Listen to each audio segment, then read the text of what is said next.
नमस्कार दोस्तों, चलिए जान लेते हैं उत्तर प्रदेश की छोटी बड़ी खबरें सिर्फ 5 मिनट में। और वीडियो पसंद आए तो लाइक जरूर कर देना और चैनल को सब्सक्राइब करना ना भूले। नोएडा में बनेगा 8,000 करोड़ का इंटीग्रेटेड लॉजिस्टिक्स हब। मुख्यमंत्री योगी आदित्यनाथ ने ग्रेटर नोएडा के बोदकी क्षेत्र में एक विशाल इंटीग्रेटेड लॉजिस्टिक्स एवं इंडस्ट्रियल हब के निर्माण को हरी झंडी दे दी है। यह परियोजना लगभग 800 एकड़ भूमि पर फैली होगी और इसकी लागत लगभग 8,000 करोड़ बताई जा रही है। इसमें warehousing, cold storage, container terminal और डेडिकेटेड फ्रेट कॉरिडोर (DFC) से सीधा कनेक्शन रहेगा। इससे लाखों युवाओं को रोजगार मिलने की संभावना है और उत्तर प्रदेश देश के लॉजिस्टिक्स पावर हाउस के रूप में उभर सकता है। पूरी खबर पढ़ें। उद्योगों के लिए राहत, मामूली औद्योगिक अपराधों का अपराधीकरण खत्म। योगी सरकार ने छोटे उद्योगों को बड़ी राहत दी है। अब कई मामूली औद्योगिक उल्लंघन, जैसे देर से रिपोर्ट जमा करना या रिकॉर्ड में गलती, पर जेल नहीं होगी। इसके बदले जुर्माना या प्रशासनिक कार्रवाई का प्रावधान किया गया है। यह संशोधन उप्र सुगम व्यापार प्रविधान संशोधन अध्यादेश 2025 के तहत किया गया है।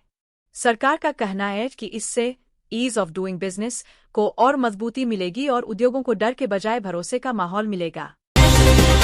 गंगा एक्सप्रेसवे दिसंबर 2025 तक पूरा करने के सख्त निर्देश। मुख्यमंत्री ने अधिकारियों को आदेश दिया है कि 594 किलोमीटर लंबे गंगा एक्सप्रेसवे को हर हाल में दिसंबर 2025 तक पूरा किया जाए। यह परियोजना मेरठ से प्रयागराज तक 12 जिलों से होकर गुजरती है। मुख्यमंत्री ने साइट निरीक्षण के दौरान कहा कि यह केवल सड़क नहीं बल्कि विकास की रीढ़ है। एक्सप्रेसवे के किनारे औद्योगिक क्लस्टर, कौशल विकास केंद्र और ग्रामीण मंडियां भी विकसित की जाएंगी। नीतीश कटारा हत्याकांड का दोषी रहस्यमयी हादसे में मरा। 2002 के चर्चित नीतीश कटारा हत्याकांड के दोषी सुखदेव यादव की कुशीनगर में एक संदिग्ध सड़क हादसे में मौत हो गई। वह कुछ महीने पहले ही 20 साल की सजा काटकर जेल से रिहा हुआ था।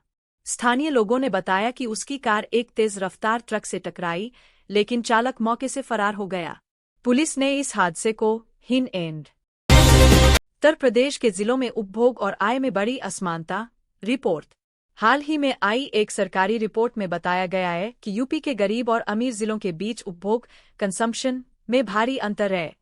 लखनऊ, गौतम बुद्ध नगर और वाराणसी जैसे जिले औसतन 200-800 मासिक खर्च दिखाते हैं, जबकि बलरामपुर, श्रावस्ती, सोनभद्र जैसे जिलों में यह केवल 1,000-1,200 है। विशेषज्ञों के अनुसार यह विकास की असमानता का संकेत है और राज्य सरकार को निचले जिलों के लिए विशेष पैकेज की जरूरत है। रिपोर्ट देखें। महिला क्रिकेट में उत्तर प्रदेश की धमाकेदार जीत, सौराष्ट्र 59 पर ऑल आउट। उत्तर प्रदेश की महिला अंडर 19 टीम ने जबरदस्त प्रदर्शन करते हुए सौराष्ट्र को मात्र 59 रन पर आउट कर दिया। यूपी की यह लगातार तीसरी जीत है, जिससे टीम शीर्ष स्थान पर पहुंच गई है। तेज गेंदबाज अंशिका मिश्रा ने 4 विकेट और कप्तान नीति शर्मा ने 32 रन बनाए। स्पोर्ट्स से रिपोर्ट। वाराणसी में गंगा महोत्सव और देव दीपावली की भव्य तैयारी। 1 से 4 नवंबर तक काशी के घाटों पर गंगा महोत्सव 2025 आयोजित होगा। इसमें लोक संगीत, नृत्य, काशी कला और योग सत्र होंगे। देव दीपावली 6 नवंबर के लिए घाटों पर 10 लाख से अधिक दीप जलाने की तैयारी चल रही है। इस बार सोनू निगम, शुभा मुद्गल और केसरिया ग्रुप जैसे कलाकार प्रस्तुति देंगे। कार्यक्रम विवरण। उत्तर प्रदेश बना विज्ञान और अंतरिक्ष प्रतियोगिता का केंद्र। Model rocketry and CanSat India student competition का ग्रैंड फिनाले उत्तर प्रदेश में शुरू हो गया है। इसमें देश भर के 300 से अधिक छात्र टीम भाग ले रहे हैं, जो मिनी सैटेलाइट और रॉकेट मॉडल लॉन्च करेंगे। यह आयोजन इसरो, DRDO और शिक्षा मंत्रालय के सहयोग से हो रहा है। उद्देश्य छात्रों में अंतरिक्ष विज्ञान और तकनीकी कौशल को बढ़ावा देना। पूरा विवरण। लखनऊ में हैलोवीन नाइट की धूम, कैफे और क्लब्स में हॉन्टेड थीम। राजधानी लखनऊ में इस बार हैलोवीन वीकेंड को लेकर अलग ही उत्साह है।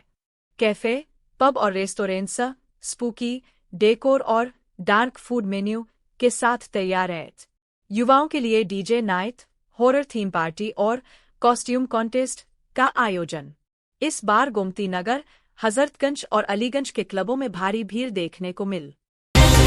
छठ पूजा के अवसर पर नोएडा गाजियाबाद में स्कूल कॉलेज बंद।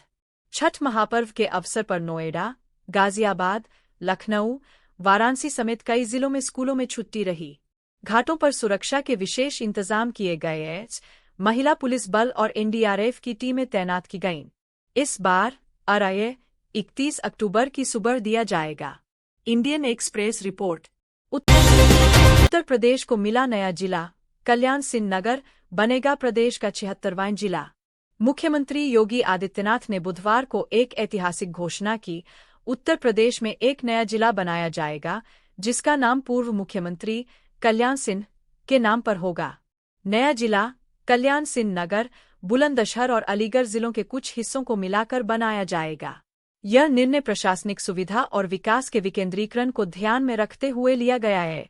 मुख्य बातें: यह राज्य का 76वां जिला होगा।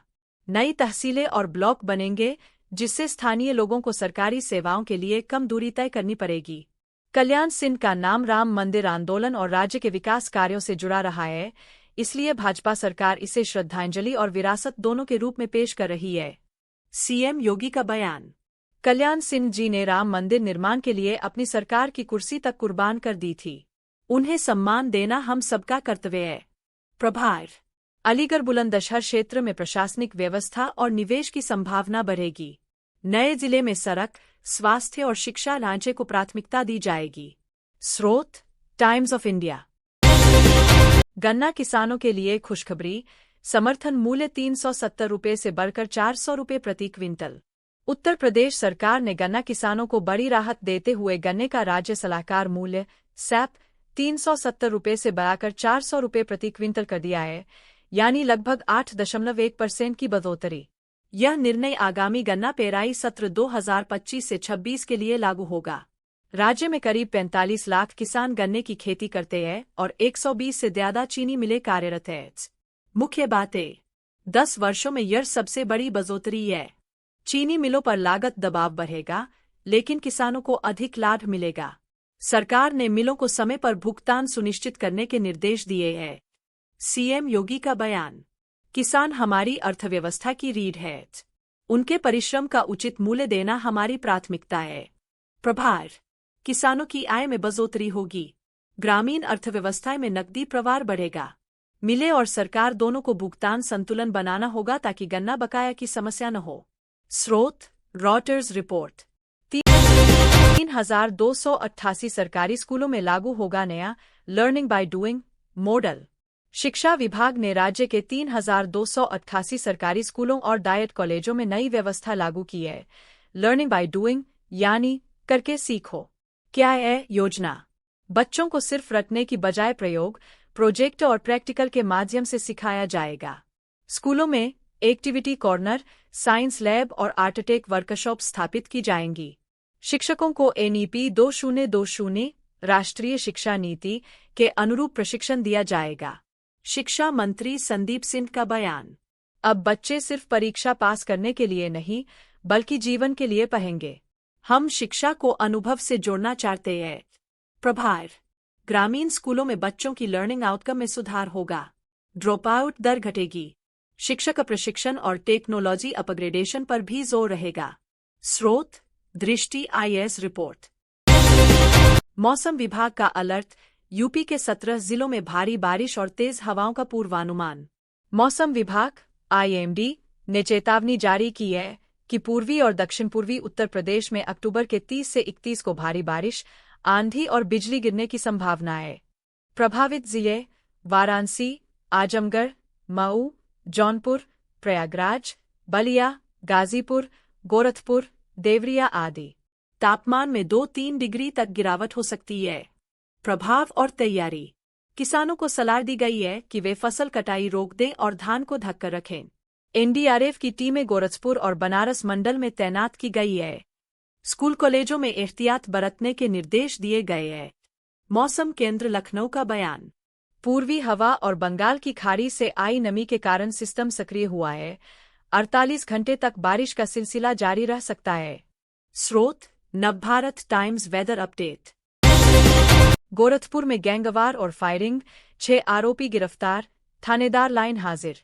गोरखपुर जिले के पीपीगंज थाना क्षेत्र में बुधवार रात 2 गुटों में खूनी फायरिंग हुई, जिसमें कई राउंड गोलियां चलीं।